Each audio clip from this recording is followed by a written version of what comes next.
Hello.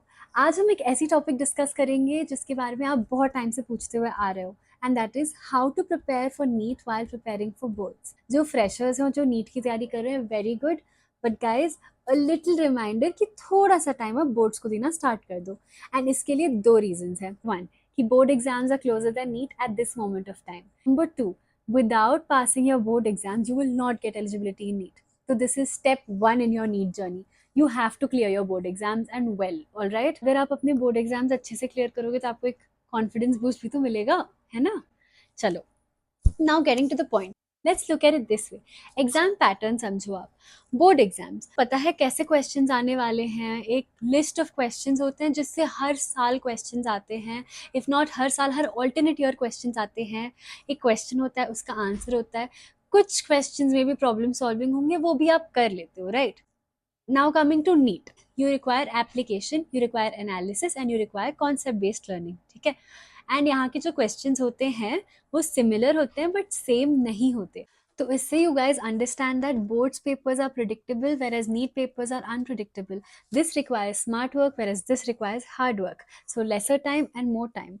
But I will tell you what exactly is the smart work. But before that, let's discuss how you will divide your time management. Okay. सो दिन में 24 घंटे होते हैं, 8 घंटे आप सोते हो, 3 घंटे और हटा देते हैं, बचे 13 घंटे। इन 13 घंटों में आप डालोगे 5 hours for board exams. Board exam की पढ़ाई 5 घंटे। इन 5 घंटों में क्या करना है मैं बताऊंगी, रुक जाओ। और जो बाकी 8 घंटे, इसमें तुम प्रिपेयर करोगे नीट के लिए। ठीक है, तुम्हें निकालने हैं बोर्ड के क्वेश्चन पेपर्स। बोर्ड के क्वेश्चन पेपर्स देखो, अपने टेक्स्ट बुक में मार्क करो कि तुम इस क्वेश्चन को कैसे आंसर करोगे।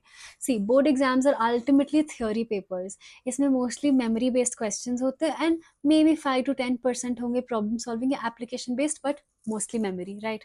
तो अभी बोर्ड एग्जाम्स में all you need is content. तुम्हें चाहिए कि तुम पेज में नेसेसरी पॉइंट्स, सही पॉइंट्स और अच्छे से डिस्क्राइब करो और उसे अच्छे से पुट अक्रॉस करो। तो इसका प्रैक्टिस तुम्हें मिलेगा only when you know what is there in the text book. Without knowing that you can't do it.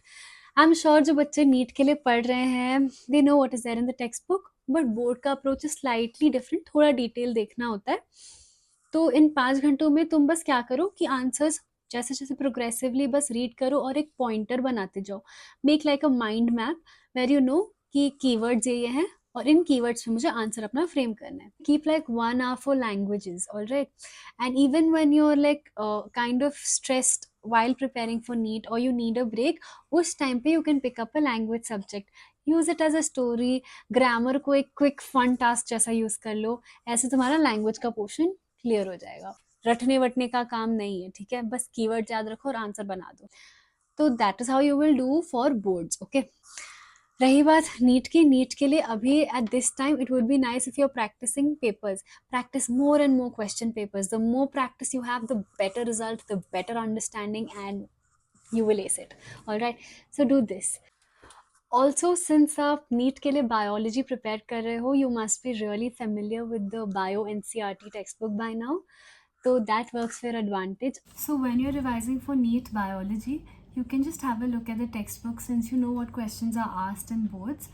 तो तुम बस उस टॉपिक के अराउंड थोड़ा सा देख लो कि क्या लिखा है, कैसे लिखा है। So yeah, that's it. Also, the next video will be about the problems that I faced in class 11 or first few and what I did to overcome those. So yes, please do stay tuned and come back to my channel. Bye bye. Hope you liked this video, and if you did like it, please do like, share and subscribe. Chance of Irish.